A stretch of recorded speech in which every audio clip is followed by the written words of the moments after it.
All right, so to get the panel started today, I'm going to welcome the entire panel to the stage, but along with the panel, I'm also going to welcome Flora Castillo, who is the president of Pivot Strategies, LLC. Flora is a nationally recognized leader in public transportation, mobility, and public health, and previously served for over 2 decades as a senior policymaker and member of the board of directors of New Jersey Transit. Flora is also a member of our board of directors, and it's Flora's passion for the topic that's going to be discussed today that actually brought about this panel. It was Flora who first said, let's organize a panel on transit and homelessness for the conference, and as you can see, it happened, and we're really thrilled. So I'm going to welcome Flora to the stage to introduce the panel.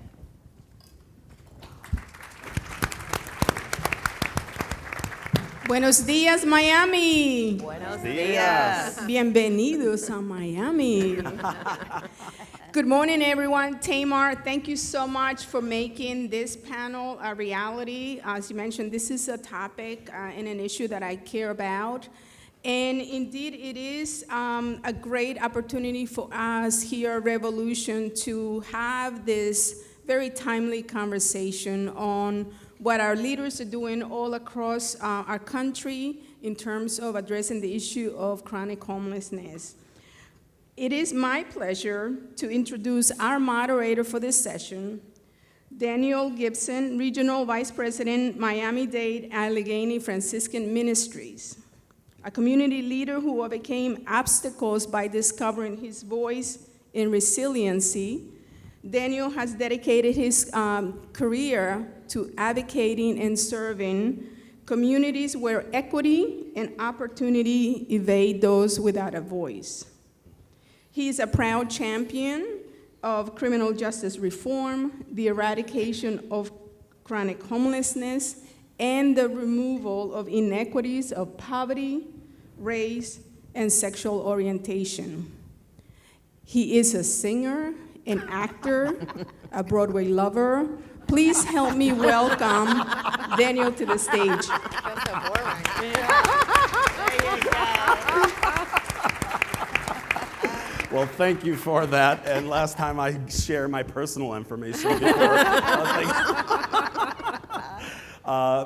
Good morning, everyone. And I have to say, I am crazy impressed that you transportation junkies actually are here the day after Halloween. So happy day after Halloween. Thank you for being prompt and being here. I am delighted to be here today to engage in this conversation. I am a social justice junkie and have dedicated my career in that. I always like to say that I infiltrated philanthropy about 7 years ago as a community-based organizer. I jumped onto that bandwagon in order to see money being put into our community. But the homeless issue is something that has always been, and also men coming out of prison who experience homelessness has always been something really important to me. I do apologize, I do have a theater background, and so for all you there who can't see me from here, that's not my fault, it's bad blocking, all right? So I apologize. The actor in me's dying, okay?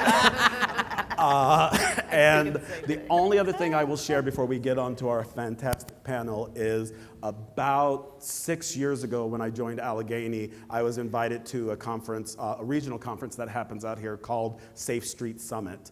And it was at that conference that I met all of you. I met individuals who did not work in the community-based sector, but who worked in the government sector. They were electricians and architects, and I realized you all talk crazy different language than I talk, but we all worked towards the same thing. And one of my goals was to see more community-based organizations present in these conversations, as well as foundations, public and private, and so I'm just so delighted when you all asked me to be part of this, and also I'm happy to be a sponsor of this day. And with that being said, we're going to introduce our fantastic panel here, and the first person whom we are going to introduce is actually from my hometown, which makes me really, really excited. We have Stephanie Wiggins, and I promised I wouldn't read everything on the list here, but the one thing that I found quite interesting is that you are the current CEO of Metro in Los Angeles, which is the second or third largest metro system in the country, and you are the first African-American woman who has been in that position, which is just, I always like to applaud. I could go through the rest of all of your accomplishments, but I think you probably could do a better job of sort of sharing with the audience of who you are. So very nice to have you. Wonderful. Thank you, Daniel. And good morning, Rail Volution. Good morning. Good morning. Again, my name is Stephanie Wiggins. I am the CEO of LA Metro. I think I've been in transportation for almost 30 years. I started when I was 5. And, I really applaud Flora and Tamar for allowing this conversation to happen because I think, when I think about transit recovering from the pandemic and doing it in an equitable way and a rapid way, for LA Metro, the biggest challenge we have is homelessness. The biggest challenge we have. So I wanted to start out with just a photo because I believe a picture is worth 1,000 words. And hopefully the photo is up. Yeah, it's up. Okay. This is a photo of a bus stop outside of Union Station in Los Angeles. And it's pretty indicative of the issues that our region is facing. Now, this person has taken over a bus stop with their possessions, blocking our customers from using the bench and shade structure. And if you know anything about what's going on in LA, the whole issue of bus shelters is also an issue, particularly in extreme heat climate areas like Miami, right, where there's not enough shade and shelter. And what you really see here is a bus shelter has also served as a default homeless shelter for the unhoused on our system. So if you know what you're looking for, though, in this picture, there's a different story that I wanted to tease out, and that is that this bus stop may have a Metro sign, but it's actually owned by the city of LA. The bus shelter is in the city's right-of-way, and it's their property to maintain, but the property behind it is Union Station, and it's owned by LA Metro. And here's another part of the story. Our customers don't care about any of those distinctions. They don't. But it is indicative of what we've been experiencing around homelessness is that there's a lot of, this going on, and there's a lot of compartmentalization, but there's really not enough coordination. Our customers don't want us to hear us complain about that. They want a clean, safe, and reliable system, and they expect us to give it to them. We recently published our annual customer experience survey, and the #1 issue from our customers is the homelessness issue. We've seen a decline in ridership by women on our system. We think it's a safety and security issue, in part because of the homeless issue. And I will say this before I close, is for Metro, our position about homelessness is that it is not a crime, right? The issue isn't that people are homeless on our system. I will applaud that. Thank you. That's right. The issue isn't that people are homeless on our system, it's that they're sheltering on our system, and more importantly, it's those who may be experiencing a cognitive crisis that are really the security challenge, where we need more mental health professionals. So since 2017, Metro has been investing its own dollars with paying for homeless outreach support services. We've been leveraging our own property by encouraging and incentivizing affordable housing being built on our land. We've permitted over 3,000 affordable housing units and continue to do more. We have a project labor agreement where we specify for contractors to hire disadvantaged workers, including those who are formerly homeless. Right? And that's amazing to me. I think we're going to spend some time talking about services and delivery, Yes. but you've already touched upon many of those things. And as a native Los Angelino, again, it's just the fact that transportation agencies are actually now having this kind of language in their mission is just amazing to me. So, but we'll get back to that. No Is that problem. okay? More to come. All right, more to come. All right, next in line is we have Miss Leslie Richards, who is the CEO and 11th General Manager of Southeastern Pennsylvania Transportation Authority. Whew. And that is the 6th largest public transit system in the country. And I was just impressed with your budgets. I think yours is $7 billion, is that right? And yours is a $2 billion. Can you imagine that, Diana?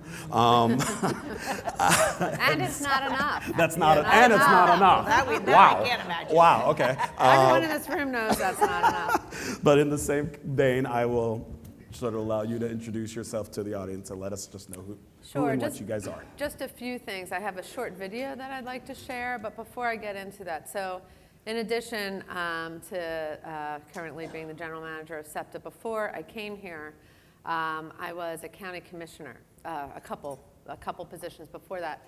But what that was very helpful for was dealing with social services, dealing with housing issues, dealing with a lot of the issues that the challenges of helping those who are experiencing homelessness come about.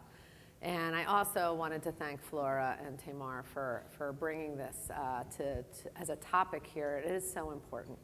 And I agree with what Stephanie said. You know, like we all see each other as other individuals, right, caring individuals, and we want to help those experiencing homelessness and dealing with drug addiction and dealing with mental health issues.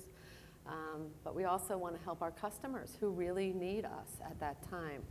So the way we approach this, and what I've learned from being an elected official and then going to state government and now in my job here, is there are problems that I don't know how to solve all the time.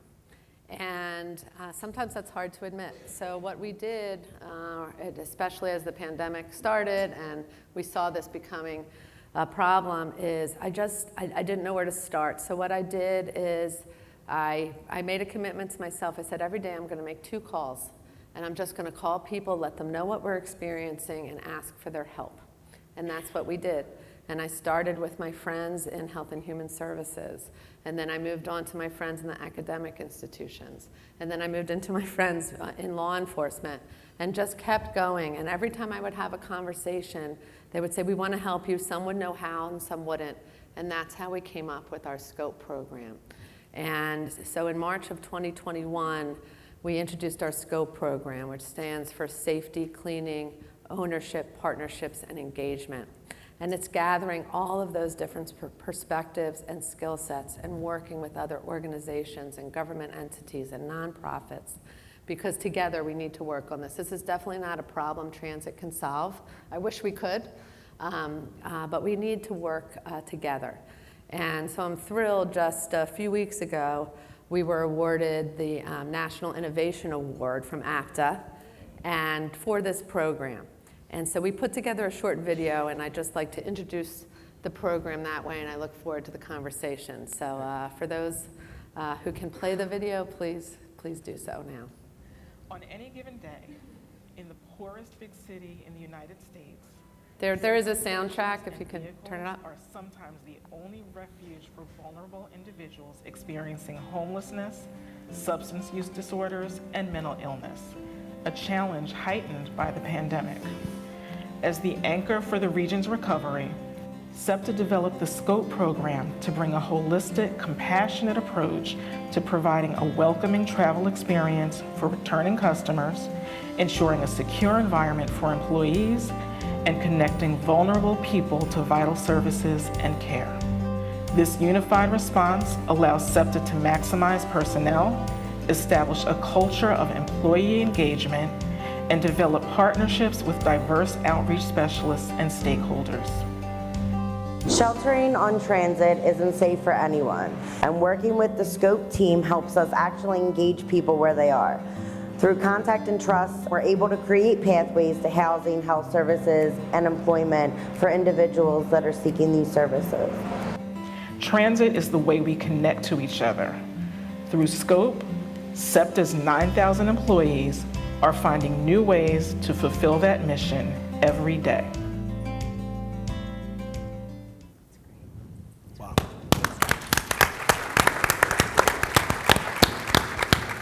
What we missed on the sound in the beginning, first of all, I want everyone to know that this was an employee-driven effort, right? It came from our employees and in working with others to figure it out. But the first line in that video was, Philadelphia is the largest, poorest city in the country.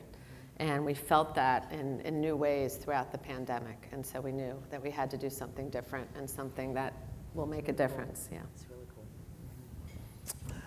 And last but not, thank you so much. Sure. Beautiful video also. Last but not least, Miss Diana Stanley. And with full disclosure, I'm in love with this woman.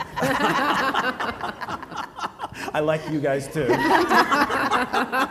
It's okay. But actually, when Tamar was first thinking of this panel, she asked me to be on the panel because of my background in advocacy for homelessness. And I said, no way, I'm not working in it directly right now, but I know the best person to do it, who is my current mentor and my former boss, Diana Stanley.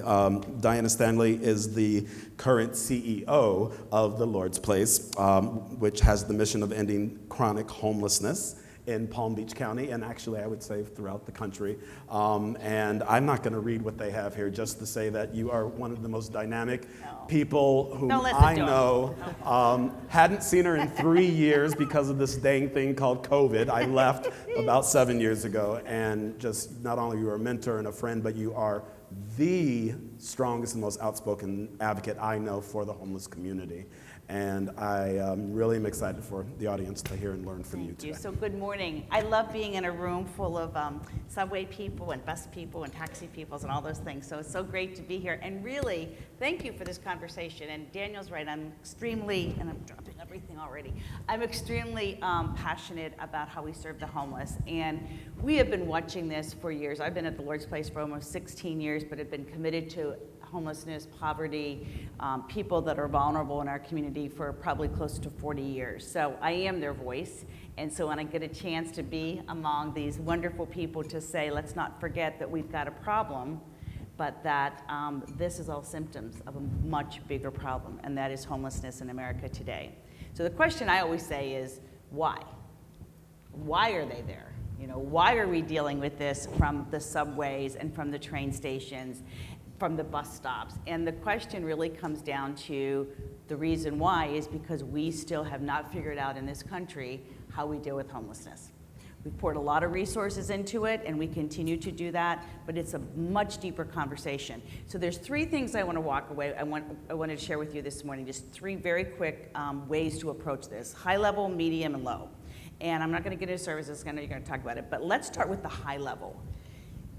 You all are people of influence, and one of the things that I have yet to see from a policy standing perspective is the fact that we have not coordinated departments from the federal level to deal with this issue. Department of Transportation needs to be talking to the Department of Health and Human Services under HUD and figure out how do we help each other. Where's the funding to make this work, right? Cannot do it solo, they have to come down. And I share that with you because 13 years ago, Daniel and I remember when the Department of Veterans Affairs were all upset because the homeless veterans, correct, were walking the street, and we went and we advocated and we said, guess what, Department of Veterans, you need to get together with Department of Health and Human Services, you need to figure this out. And lo and behold, they went ahead and they produced what was called a VASH voucher. That VASH voucher today has almost eradicated homelessness for so many veterans. That's the conversation that needs to be happening. You all have the chance to make that happen. Go back to your congressmen, go back to your senators and say, Department of Transportation cannot do this alone. Bring Health and Human Services together. So that's the high level one. The second one is to really talk about community impact. I know we're going to talk about that a little bit more, but I will dive into that. Guys, everyone needs to be talking in the community. You all need to be sitting at the COC, which is Continuum of Care homeless system. And if you don't have a COC, I heard you did not, I don't care what your system's called, right? Make sure you're sitting at that table as we're addressing homelessness. Your voice needs to be heard. And as a provider, I want to hear what you have to say. I want to hear about what's happening. This is amazing, the scope, by the way. I'm like jumping up and down. This is so cool. So we're going to take that back to Palm Beach. But love that. And then, so we need to have that conversation. Don't let your voice be quiet. Sit at those tables, talk to the homeless providers, talk to other providers so we can figure out how to resolve this.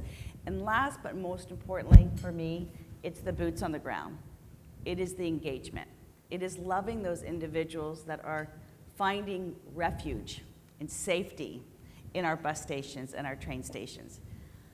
Let me remind you that when we see a homeless individual, that is someone's brother, that is someone's son, uncle, mother, daughter, sister. We see them experiencing homelessness, but let's never forget that that is an individual that needs to be treated with the same respect and dignity, and find some solutions to a much bigger problem, which is homelessness. So thank you so much for letting me share that with you.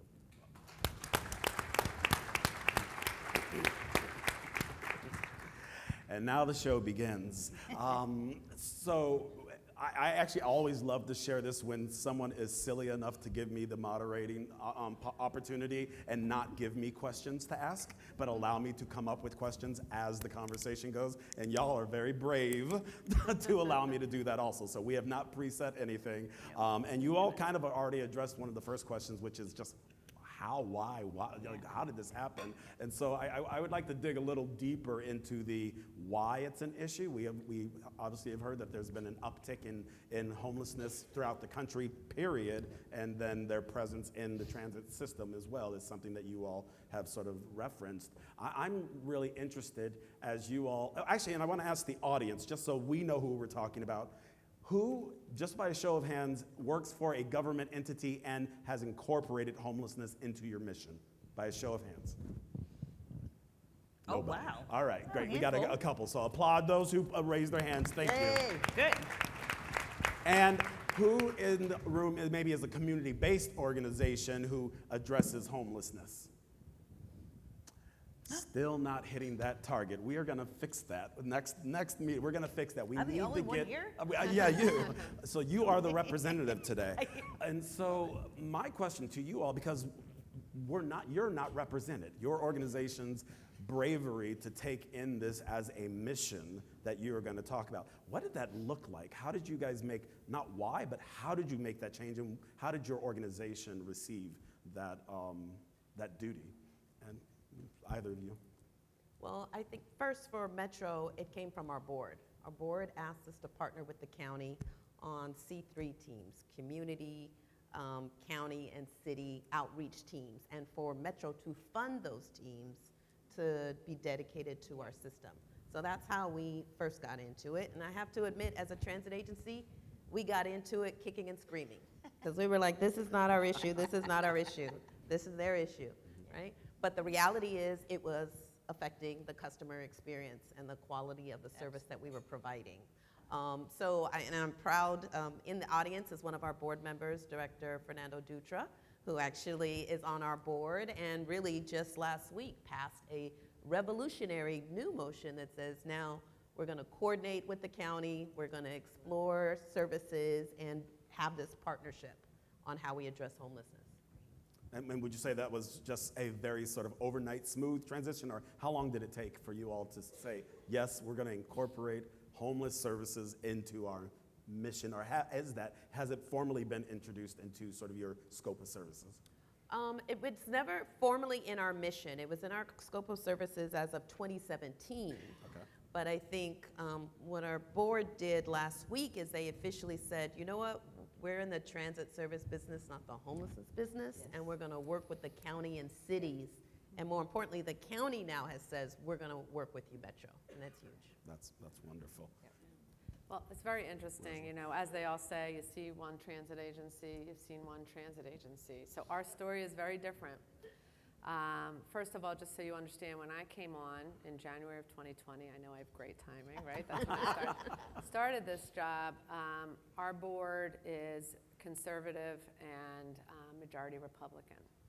And when I came on, the pandemic hit us. If you remember, it hit New York, Philadelphia, Northern Jersey. It hit us very hard. And in fact, I remember speaking to the chief of staff at LA Metro. I was reaching out to everybody at the time in early 2020s, before you had come aboard, Stephanie.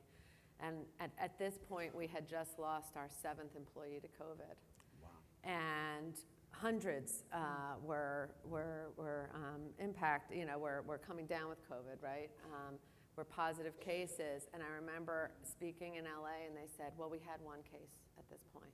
And I couldn't understand how we were feeling so hit by COVID, and others weren't feeling it yet. We were seeing homelessness in a different way. And so instead of it coming from the board, I had to go to the board. And I had to say, we have to do something, and we have to deal compassionately and sensitively to this issue. And it's a business case issue, because if we don't figure this out, no one is ever going to come back. There'll be no reason for us to run the system. And I will say the board got it immediately. They understood. We have their full backing. But I must have heard, I forgot how many times, Leslie, we're not a social service agency, we're a transit agency. I heard that over and over again. Music to my ears. And I said, however, we're not a transit agency if we have nobody to take anywhere, right? And so, again, they got it immediately, but that's how it started for us. And then, with the board's full support. In fact, we went from spending around $30 million on law enforcement and safety and cleaning. We now spend over $50 million, and that's all the board's support in doing that.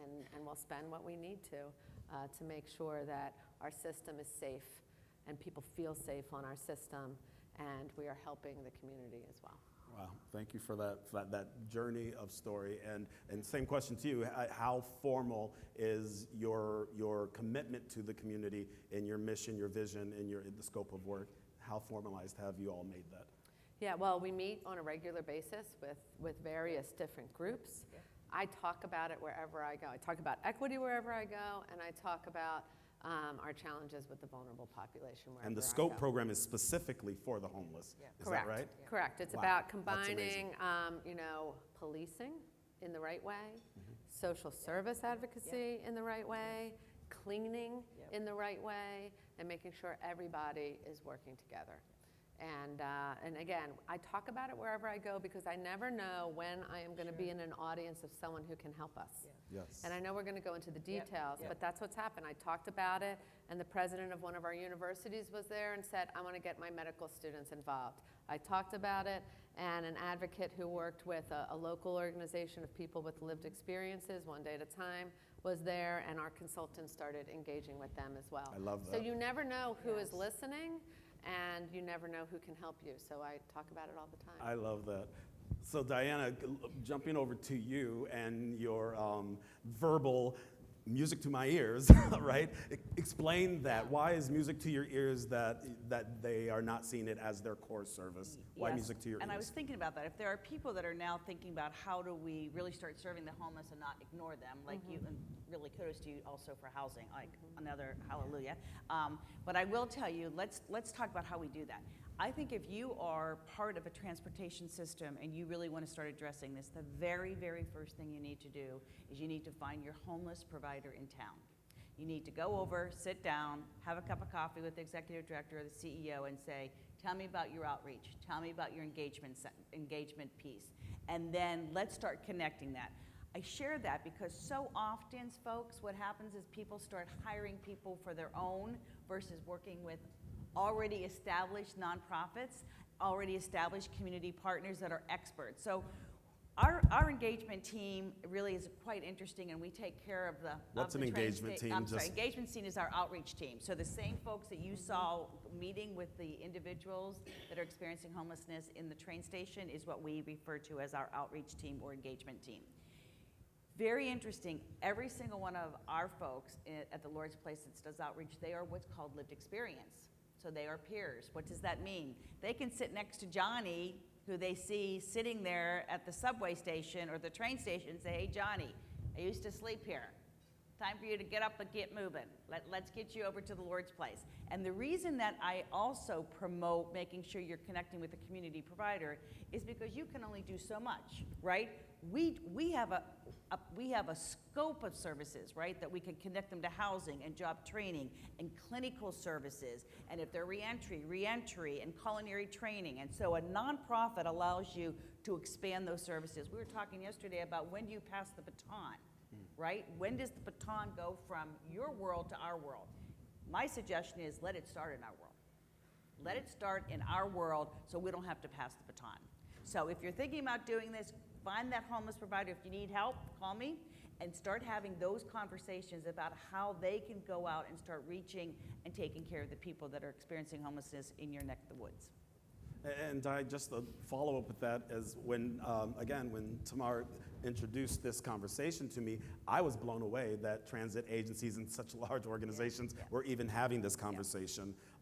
How does the Lord's Place, or does the Lord's Place even currently work with transportation services to address this? And no, we don't. Not the way that I'm hearing from here. That's why I'm going back.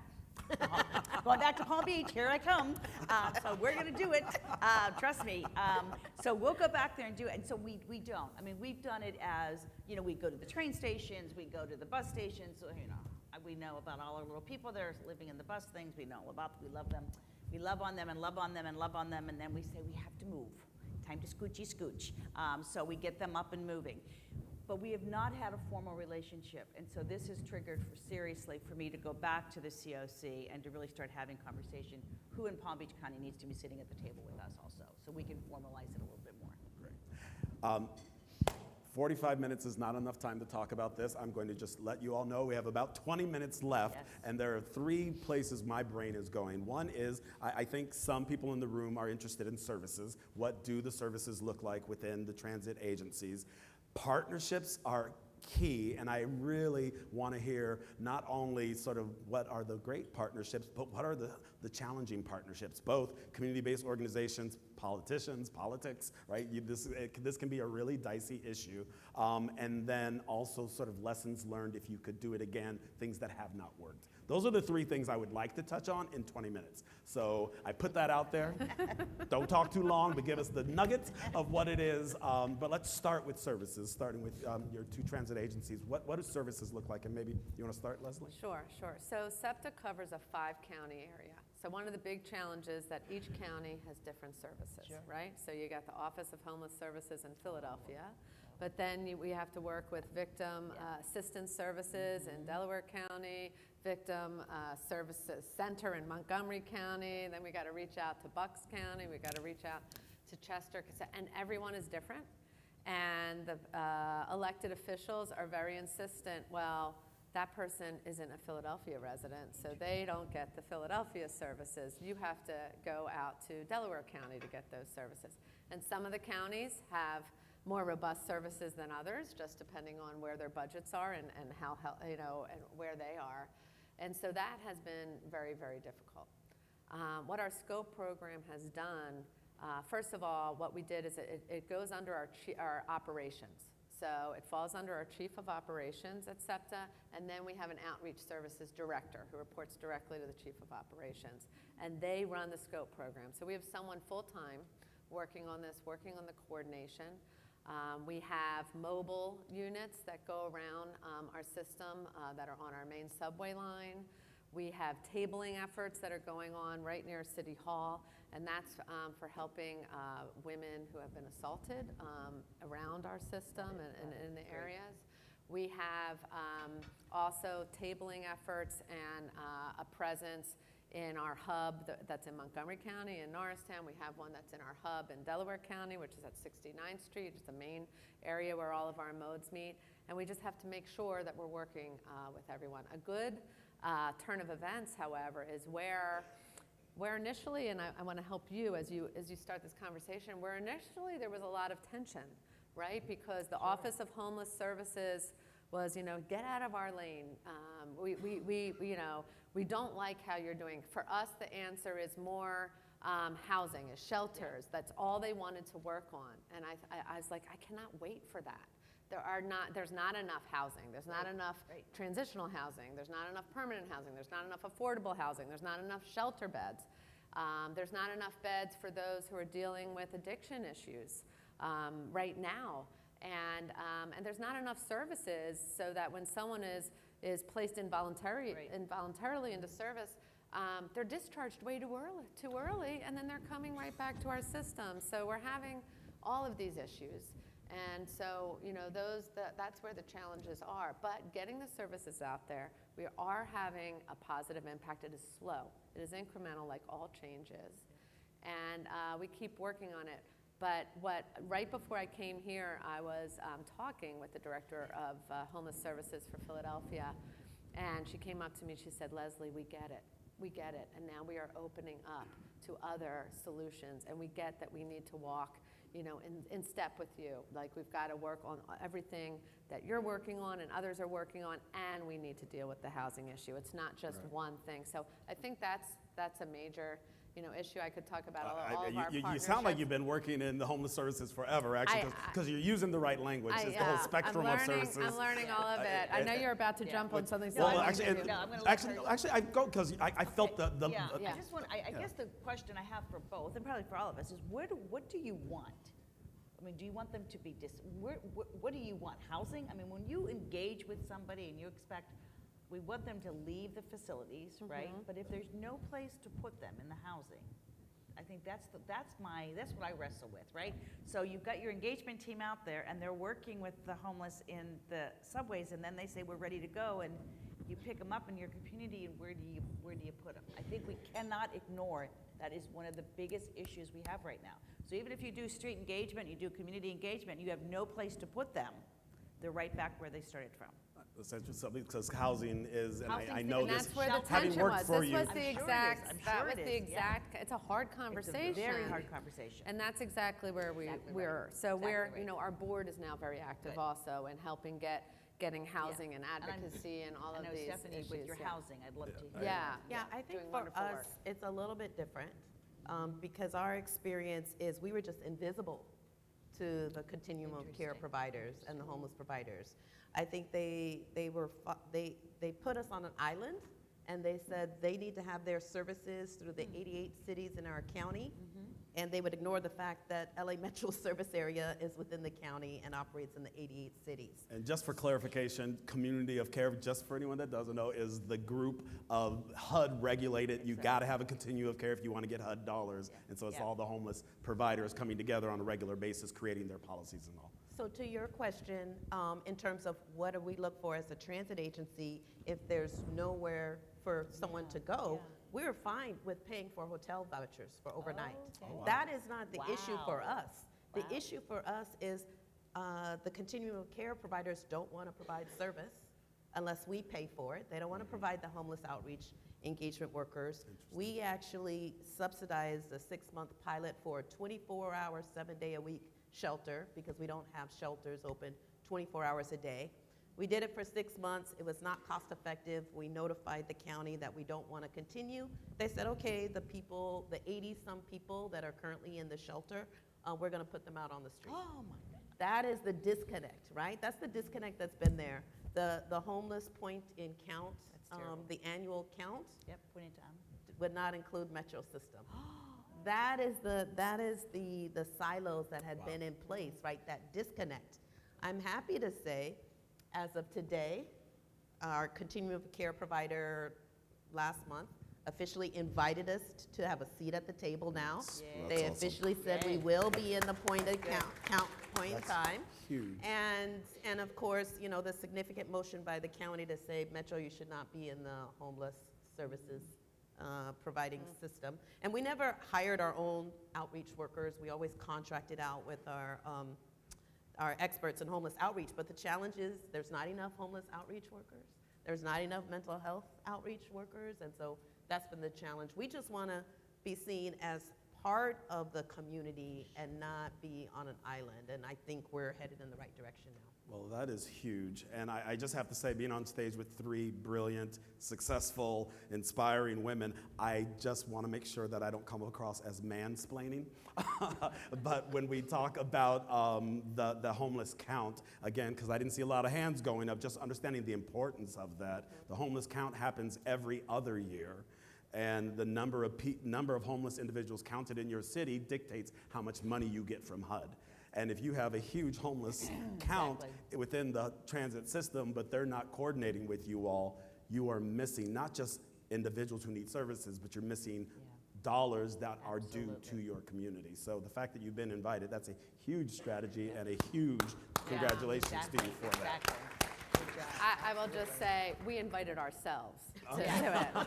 So we were part of the point in time counts. The city is like, well, we're doing that. And it's like, well, we're doing our own. You can include ours, Good for or you can do Yes. your own thing. So we Yeah, we good went for out you. that night and we did all of ours.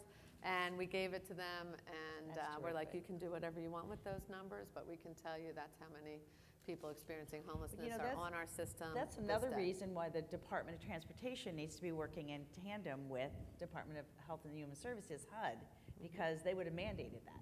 So across the country, right, they would have just said, you got to do it, versus everybody in different cities having to go fight for it. That makes no Because sense. the COCs do tend to have their own Exactly. personality. They need to- Literally we need- city by city, they have their own personalities. Absolutely, And so I think sort of kind of a follow-up, and then we probably have time for one more question after that, is just, Diana, having heard that, and also just, I wasn't exactly sure in your explanation of services, how many of those positions and services are filled by your staff versus in partnership with community-based organizations? And also, in what you heard, Diana, did you hear any place where you thought, God, that would be a wonderful place for an organization like the Lord's Place to be there? So I don't know who wants to start.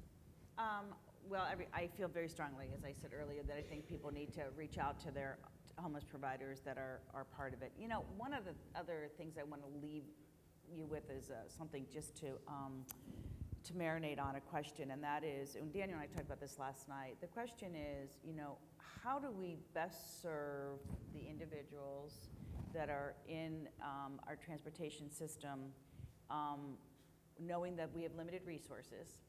And, you know, here's what happened. Talking to my husband about this, and my husband said to me the other day, he's like, well, why are you trying to displace them when they're not ready, when you know they're just going to come back? We had this huge conversation versus really thinking out of the box. And so I'll ask you to think about this.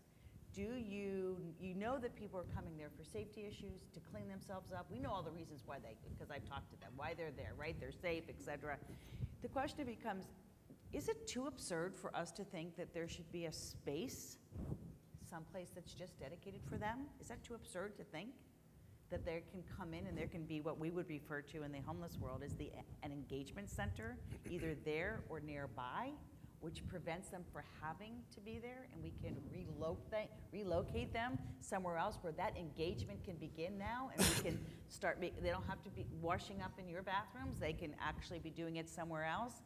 That may be a lofty idea, it may be out of the box thinking, but I just keep going back to, we start to serve them, we have to ask ourselves, why are they there? So strategically placing those And I don't know if engagement that's too centers. absurd or places. not. Well, No, our board has asked us to explore that. Oh. Navigation hubs, right? That- Toward near the engagement end of centers. line, Exactly. engagement center. So Yes. that is something we are I love it. exploring right now. I love it. Good. So That's we, really so good. we have a hub of hope where people experiencing, it's in our system. Okay.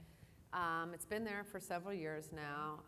Showers are there, washers and dryers are there, food services For are the there. homeless specifically. Correct. Wow.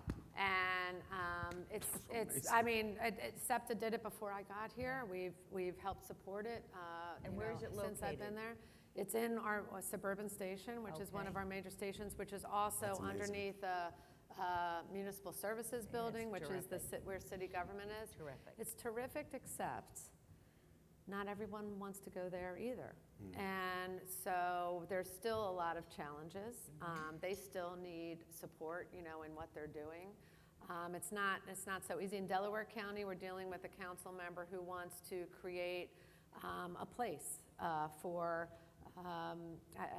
it's like a park area where you can go, the services are there, and that's where, but not everybody still will they're take not you going up to, on that. So what I've learned, and we've all learned so much about this, is it definitely takes multiple engagements, right?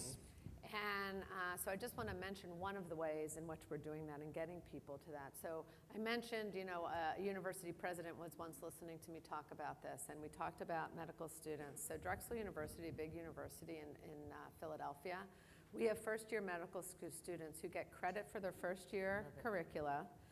They engage those experiencing homelessness. Say they see a cut that's not healing, they see a swollen ankle, and they start talking to the members of our vulnerable population about, you know, easing their pain or helping them. You know, it's not easy living on the streets. It's not easy never having medical care, and so then they get some trust, and then sometimes they'll agree to go to a Absolutely. shelter. So it's those small engagements. Yes, I think we need more centers like that. yep. But even that, I just, you know, Oh, I once don't- I we don't would think- have that, I just didn't want Yeah. to say that, well, then Yeah. that's, you know, Yeah. how, we still need to find, you know, every way to do that. I will also add, because I don't know if it's going to come up, when we engaged Drexel University, the university president had to call me and say, Leslie, our students don't want to work with your police. Because Don't know what? your police. Okay. Because our Nor do I. police are out on the system. But it's very important because sometimes they'll engage with I know, someone and they I have know a they gun. are. Yep. They have a knife. Well, you have to They're have them, not- they just need to be like over there. But what I can tell you right now, and I'll end it right here. Now, our medical students, I see them. They have the cell phones of our police chief. When they feel they need it, they call. Yep. And they get along really well. And they have now have an appreciation of when law enforcement is needed. And they also, the law enforcement knows when they're not needed. So I think it's that partnership. I don't think it's one or the other. I think you have to figure out how do they complement each other, how do they work well with each other. Yep. And I'm really thrilled that, you know, the young college students who have been very anti-police are now open up to see, oh, we know where that role is, Exactly. but it's limited. Yep. Great. And I just want to give a shout out to a local group here that is in partnership with University of Miami, and they are called the they're called the Street Outreach Recovery Center. I think of Dade County. I got that totally wrong. but the idea is that it is in partnership with University of Miami med students, and it is a way for them to engage. Very similar services that you're doing. And so I guess the one thing I would sort of add is that as I even with the tables thing that you had, like, does that need to be a transportation staff person, or could it be a continuum of care staff person who is paid with some dollars from from that $2 billion you have? You know, I just want to be clear. We have one full-time paid person, and that's Wow. the person who Okay. oversees That's what I wanted the to know. SCOPE program. Okay. Everyone you saw in that video, everyone who tables is part of the continuum of care. Got it. We are not That's social what I wanted to service know. So that's advocates, really right? important. So That's great. everybody who interacts with expertise in drug addiction and social service, that none of them are we work with SEPTA. None of them are employees of SEPTA. Oh, Yeah. Do you that's sign good off to on that? know. I'm good with that. You're good Yeah, with that, I'm okay. good with that, yeah. So we have about 3 minutes left, and that's probably not enough time to get into the politics of it all, but I really would love for each of us to go down one at a time and just offer last-minute words of wisdom to the audience here. It could either be lessons learned, things you would do differently, or things that went really well, or maybe both. And I will shut up and let you all start that, and who wants to start? There's so much more we could talk about. First, I'll use my minute real quick. First of all, I don't want anyone to think that this is smooth going, nor is it a path that you always are improving all the time. If you went to some of our most hard-hit areas, while I am so proud of everything we are doing, trust me, the advocates in that area, they're angry at SEPTA. They're angry because they're not seeing progress as fast as they would like. Some of our hardest hit areas, Kensington, you may have heard of it. It makes national news as one of the toughest drug-addicted communities in that area. And when we go into that area, I don't want you to think they're hugging us and thinking they're open arms there. They're like, why aren't you doing more? Why'd you have to close down an elevator, you know, because someone had been living in it and they were urinating and they ruined all of the mechanics of the elevator. I was like, well, we have to fix it. You know, we still have hard conversations, but the progress is slow, but it is moving in the right direction. So my advice is don't give up. And also, we talked about how I think we are downstream from this issue. It's not that this issue only exists on transit, obviously. It exists in all the communities that we serve. And it also exists on our system. And so what has been mentioned is look at those upstream issues. Yep. What can you do to help with housing? Yep. What can you do to help with poverty? Yep. What can you do to help people, you know, to help people get the addiction treatments that they need? Keep plugging away at that, but also keep obviously plugging away at dealing with the people on a one-on-one basis. That's great advice. I would also add partnerships really matter, both at the county government area. We need a champion on your board, and of course in the community perspective. So those partnerships are critical. Keep working at it until you get someone who's willing to listen and open the door. I will say in terms of Leslie's point about upstream, what you can do, I'd add to that jobs. You know, we didn't talk a lot about that, but one of the things that we are exploring We can what does that look quickly, like? one of the things we're exploring is working with a homeless provider to, when people are connected to services on our system, we're standing up and guaranteeing a job for up to 2 years, right? Because we want them to come back on our system, but as a customer, not unhoused. And we know a job is part of that equation to housing, and so we're doing that as well. And another community partner that we haven't talked about, but I would say we are exploring, is the faith community and how they can help us, particularly in the after hours, late night, in providing services and access. So again, partnerships, champions on your board, and keep working at it. 580,000. That's the number I'm leaving you with. 580,000 individuals were homeless last year. That number is going to increase. Let me tell you right now, 70% of those are individuals. Those are the ones that you're seeing. So I think the takeaway on behalf of the clients that we serve is to remember that they're individuals. To remember nobody wants to live on the streets, but addiction, mental illness, makes them believe there's nothing else for them to do but to live on the streets. They oftentimes feel that they are not worth more than anything else. And it's our responsibility as a community provider and a nonprofit to love them where they are, to work with all of you to make certain that we can have a better tomorrow. But please know that until we understand that this is just a symptom of a bigger problem, we're going to need to continue to have these conversations. Yeah, that's awesome. Awesome. And I'll take my 30 seconds just to say, A, thank you. Thank you for your wisdom. Thank you for your stories. I truly believe that it takes the entire village to take care of this issue. There is no us versus them. And the fact that we have government, quasi-government, however you classify yourself, organizations with community-based organizations starting to have this conversation is a huge step in the right direction. And I'm hoping that next time you have this conversation, you ask the audience how many have incorporated this. We see more hands. Give it to you all. That's my challenge to you all. And because homeless services require a spectrum of approach, it is not one approach. I have to say, when I saw the picture of the police officer, my heart went, because that's not approach but I understand the reality of that, right? Because of the size of Philadelphia, the different communities. So every type of approach is necessary and valid. And I think that's where that diversity of services is key. And the last thing I'll say is my mom really wants me to move back home to LA. So if you got anything, if you got any opening, sister, I'll be willing to come work for you.